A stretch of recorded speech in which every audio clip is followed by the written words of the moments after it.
आज 500 भाग अपन पढ़ेंगे धातु और अधातु के बीच में क्या रिएक्शन होती है, भौतिक गुण, रासायनिक गुण वो पढ़े थे। अब है जो धातुओं का जो अध्ययन करेंगे कि धातु की प्राप्ति कहाँ से होती है, तो वो जमीन से खोद के निकाले जाते हैं।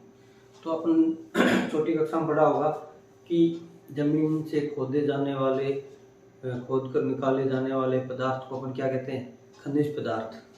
तो शब्द है खनिज पदार्थ। खनिज पदार्थ क्या एक बड़ा शब्द है। इसमें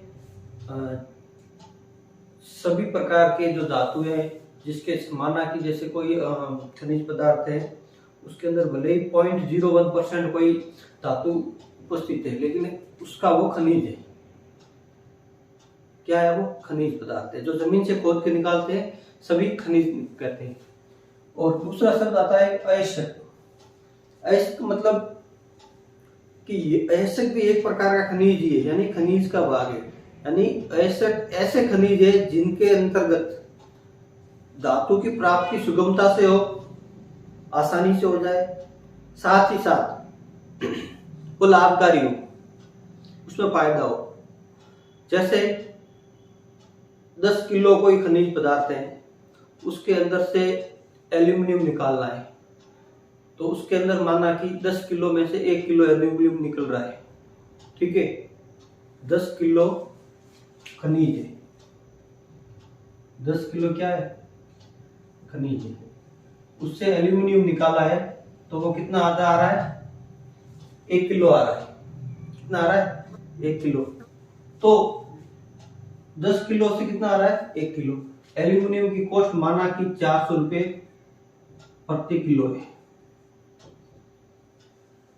तो 10 किलो खनिज पदार्थ से 1 किलो एल्यूमिनियम निकल रहा है, यानी 400 रुपए की उसकी अभी मार्केट कॉस्ट है। लेकिन इसका जो शुद्धिकरण किया, इसको निकाला, बहुत सारे प्रक्रम लगाए, उसके ऊपर जो कॉस्ट आ गई है वो 500 रुपए आ रही है। तो क्या ये फायदे का सौदा थोड़ी है, ये घाटा है। क्योंकि उसकी जो कॉस्ट है, उसकी जो लागत है, वो भी क्या हो रही है, इसकी जो मूल कीमत से लागत ज्यादा हो रही है। तो ऐसे पदार्थों को अपन क्या कहेंगे? खनिज तो है, लेकिन ये अयस्क नहीं है। अयस्क ऐसा है कि 10 किलो से हमने 1 किलो निकाला है, लेकिन उसकी कॉस्ट अपन को कितनी मिल रही है? जैसे 50 रुपए की कॉस्ट आ रही है, तो इसको 50 रुपए की कॉस्ट आ रही है, इसको 400 रुपए इसका मार्केट प्राइस है, तो इसमें फायदा हो रहा है।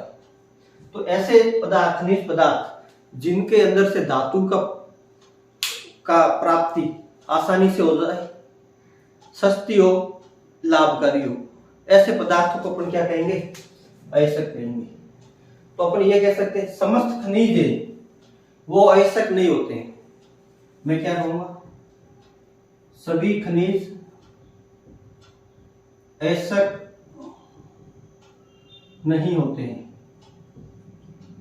सभी खनिज है वो अयस्क नहीं होते हैं। इसका उल्टा करें, जबकि सभी अयस्क क्या होते हैं? खनिज होते हैं। खनिज है वो तो अयस्क हो जरूरी नहीं है, क्योंकि यदि उसमें से धातु आराम से मिलती है, लाभकारी है, तो वो क्या कहलाएगा? अयस्क। तो सभी खनिज है वो अयस्क नहीं होते हैं, लेकिन सभी अयस्क है वो क्या है? खनिज है, बिल्कुल है। तो ये कई बार आता है, कौन सा सही है या सत्य असत्य में से आ जाता है। तो सभी खनिज अयस्क नहीं होते हैं, ये सत्य है। सभी खनिज अयस्क होते हैं, तो वो असत्य आ जाएगा। तो ये छोटा सा डिफरेंस है इसमें, खनिज और अयस्क में। आगे हम देखते हैं इसमें एक मेटलर्जी यानी धातुक्रम।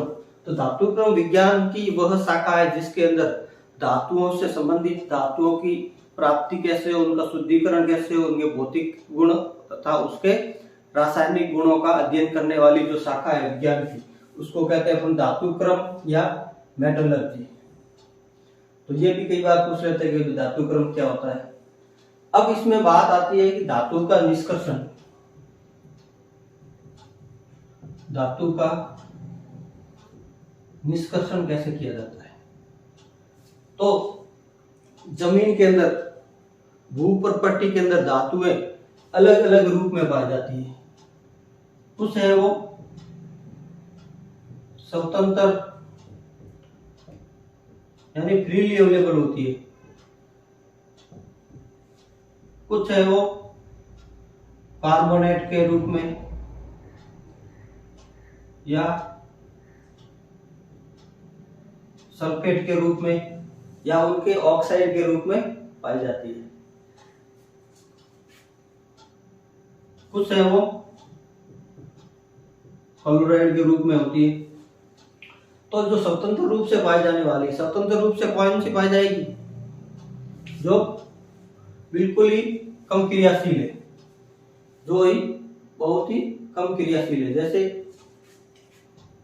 AgA, AuA, CuA और एल्यूमिनियम में। और कार्बोनेट या आयस्क के रूप में जो मध्यम क्रियाशील है, जो मध्यम रूप से क्रियाशील है, क्लोराइड के रूप में भी यही पाई जाती है, सिल्वर वगैरह। ठीक है, तो ये इसमें इंपॉर्टेंट है कि धातु कौन सी है, कौन सी है। इनका प्रश्न आता है कि किस धातु का कौन सा अयस्क है। तो ये अपन स्टेप बाय स्टेप एक एक का, स्वतंत्र रूप से वाली का अलग से करेंगे, मध्यम क्रियाशील वाली का अलग से प्रोसेस है, और बहुत ही कम क्रियाशील है उनका वो अपन अलग से प्रोसेस करेंगे। तो सबसे पहले कुछ एग्जाम्पल आ जाते हैं, जिसमें पहला है, नोट कर लो, अयस्क का नाम, उसका सूत्र और उसके अंदर कौन सी धातु पाई जाती है।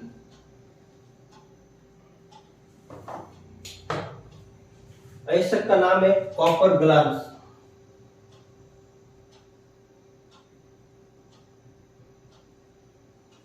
क्या नाम है? Copper glass. इसका सूत्र है Cu2S। Cu2S। तो इसमें कॉपर है, तो ये किसका है? तांबे का अयस्क है। आपके बुक्स में भी एक लिख रखा है HgS, यानी ये पारे का। इसका नाम है सिनाबार। क्या नाम है? सिनाबार।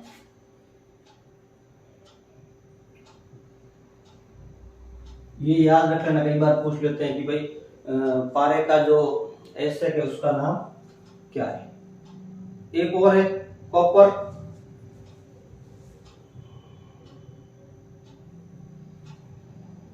पाइराइट। कॉपर, तो कॉपर से नाम पता चल रहा है ये किसका है? तांबे का। जो पाइराइट शब्द आता है, इसमें ये आयरन और सल्फाइड का मिक्सर होता है, CuFeS2। CuFeS2। तो जो Fe और S2 है वो पाइराइट को अपन मानते हैं, ऐसा ध्यान रखना। कॉपर आ गया, पाइराइट का मतलब आयरन और सल्फेट साथ में, ये सल्फर साथ में पाया जाएगा। इसी तरह से एक आता है आयरन पाइराइट। तो आयरन पाइराइट का जो सूत्र है वो हो जाएगा Fe का और सल्फेट का FeS2। तो ये किसका हो जाएगा? लोहा का। इसका नाम है, कॉपर की जगह क्या आ जाएगा? आयरन। Iron pyrite. लाल कलर थोड़ा सा नहीं चल रहा है। एक है जिंक ब्लेंड।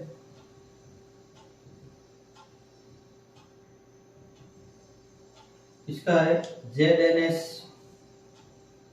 यानी ये किसका हो जाएगा? जिंक धातु का। जिंक धातु का ऐसे कौन है? ये एक होता है जिनसाइट।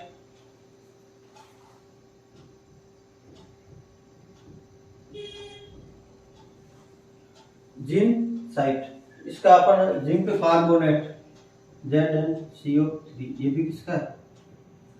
जिंक का है। तो ये कुछ उदाहरण है, ये याद कर लेना। और एक दो मेरे नोट कर लो। बॉक्साइट का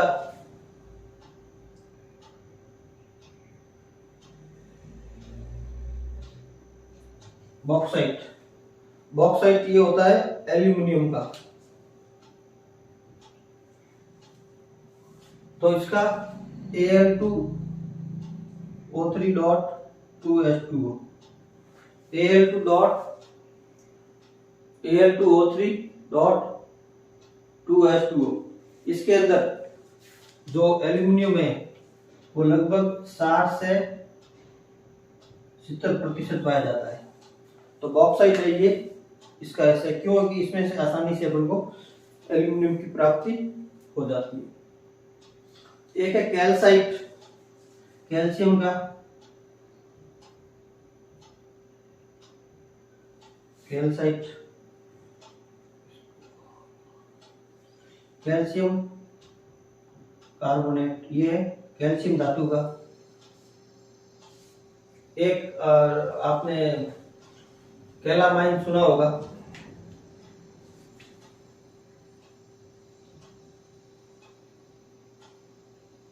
कैलामाइन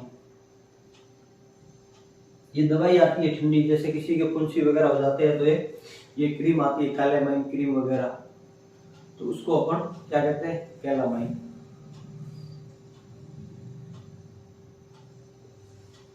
वो होता है जिंक कार्बोनेट। और किसका हो जाएगा ये? जिंक का। कुछ और उदाहरण इधर लिख लेता हूं मैं। गैलेना,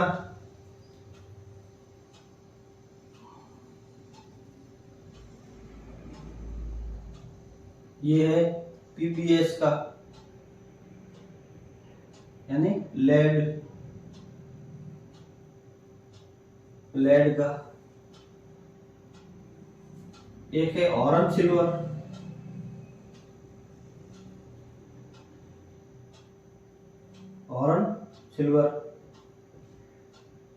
AgCl किसका है? ये चांदी का। एक है कॉपर का क्यूप्राइट,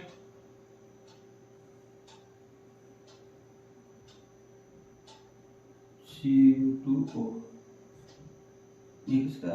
तांबे का। इसका नाम है क्यूप्राइट।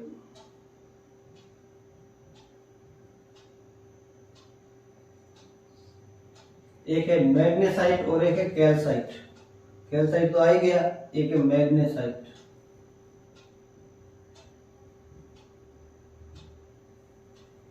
मैग्नेसाइट मतलब नाम से क्या आ रहा है? Magnesium carbonate.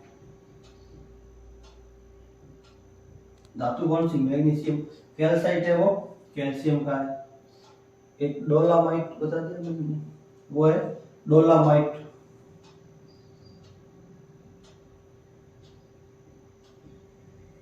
तो ये कुछ इसके सूत्र है, वो आपको याद रखना है। डोलामाइट थोड़ा इंपॉर्टेंट है, इसमें ये कैल्शियम कार्बोनेट और मैग्नीशियम कार्बोनेट दोनों का मिक्सर होता है। Calcium carbonate dot magnesium carbonate. तो ये 10 एक सूत्र है, वो आप ध्यान में रखना, कई बार पूछ लेते हैं। ये तो जरूर रखना क्योंकि आपकी किताब में दे रखा है ये वाला 10th में। बाकी आप याद रख लेना, काम की चीज है।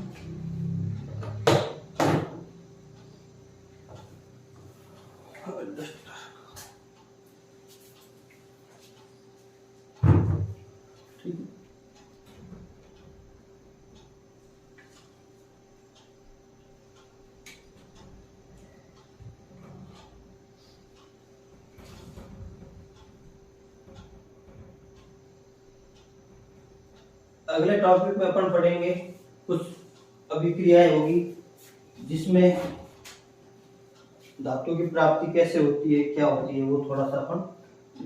तो धातु का निष्कर्षण करने से जो पहला स्टेप होता है वो होता है सांद्रण। क्या इसको कहते हैं? समृद्धीकरण।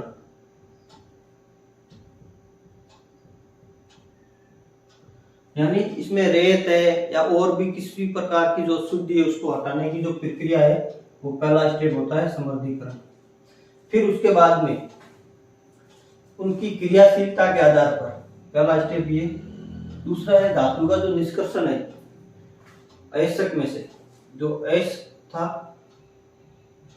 उसका अपन क्या करेंगे, सांद्रण करेंगे, समृद्धीकरण करेंगे। ये सभी के लिए कॉमन प्रोसेस। इसको थोड़ा सा मैं डिटेल में और बताऊंगा। छोटा क्वेश्चन आता है तो आपको कैसे करना है। स्टेप 2 है अयस्क में धातु को धातु ऑक्साइड में बदलना। अयस्क में धातु ऑक्साइड, अयस्क में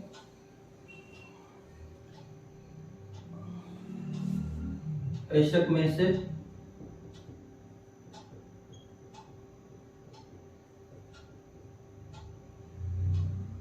धातु ऑक्साइड अपन को बनाना पड़ता है।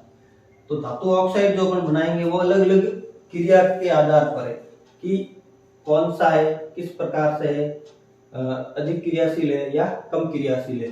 तो हम उनको 3 भागों में बांट सकते हैं, प्रक्रम को 3 भागों से बांट सकते हैं क्रियाशीलता के आधार पर। अपने जो सक्रियता श्रेणी थी उसके आधार पर, सक्रियता श्रेणी हमने पढ़ा था, सक्रियता श्रेणी के आधार पर हमने देखेंगे जो अधिक क्रियाशील है उनका अलग है, जो अधिक क्रियाशील है उच्च क्रियाशील है।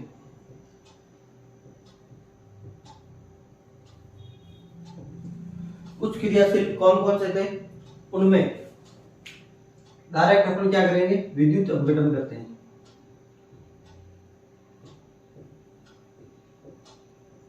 इसको डिटेल में पूरा मैं बताऊंगा, ये भी शॉर्ट में बता रहा हूं ताकि एक बार आपके दिमाग में सेट हो जाए। फिर आता है मध्यम। उच्च क्रियाशील धातुएं कौन सी थी, जैसे कनका, मांगे, कैल्शियम, मैग्नीशियम और एल्यूमिनियम। फिर मध्यम में जैसे लोहा,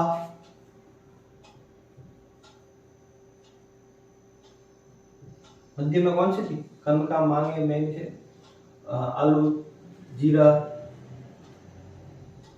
जैदन, ठीक है।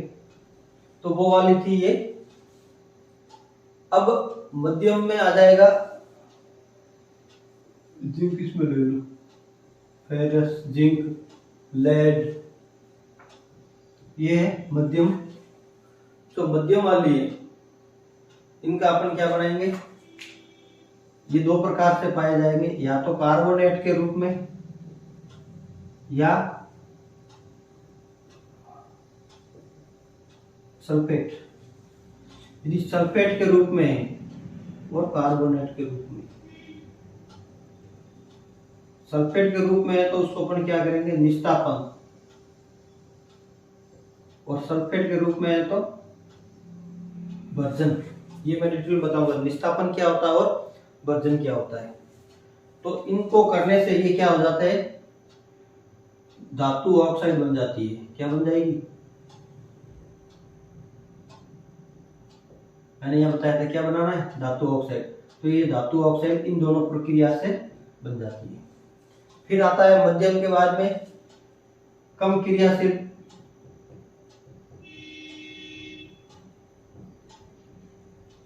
कम क्रियाशील धातु है, कम क्रियाशील धातु कौन कौन सी है, Ag, Au, जो अपने बहुत ही जो नीचे वाली थी वो प्लेटिनम और कॉपर।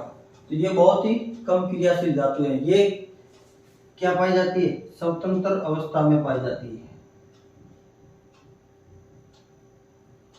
कैसे पाई जाती है, बहुत ही कम, क्रिया ही नहीं करती है। तो ये अलग यौगिकों के बीच में ये बंधन नहीं बनाएगी, जिसके कारण ये है वैसे की वैसे पड़ी रहेगी। तो इनको अपन कहेंगे, इनकी क्रियाशीलता बहुत ही कम होने के कारण ये जमीन में या फिर अयस्क के रूप में ये कैसे पाई जाती है, बिल्कुल ही स्वतंत्र अवस्था में पाई जाती है। अब इनके बाद में ऑक्साइड हो गया। थर्ड स्टेप होगा इनका अपचयन करना।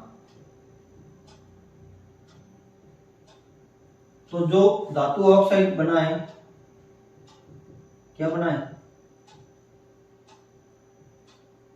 उसको कार्बन के साथ में अपचयन किया जाता है। कार्बन के साथ में क्या जाएगा, अपचयन किया जाएगा।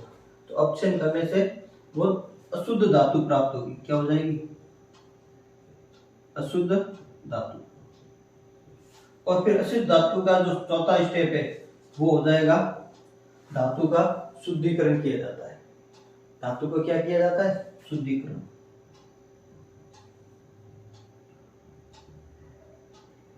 शुद्धिकरण के लिए कोई विद्युत अपघटनी सेल में विद्युत अपघटन किया जाता है।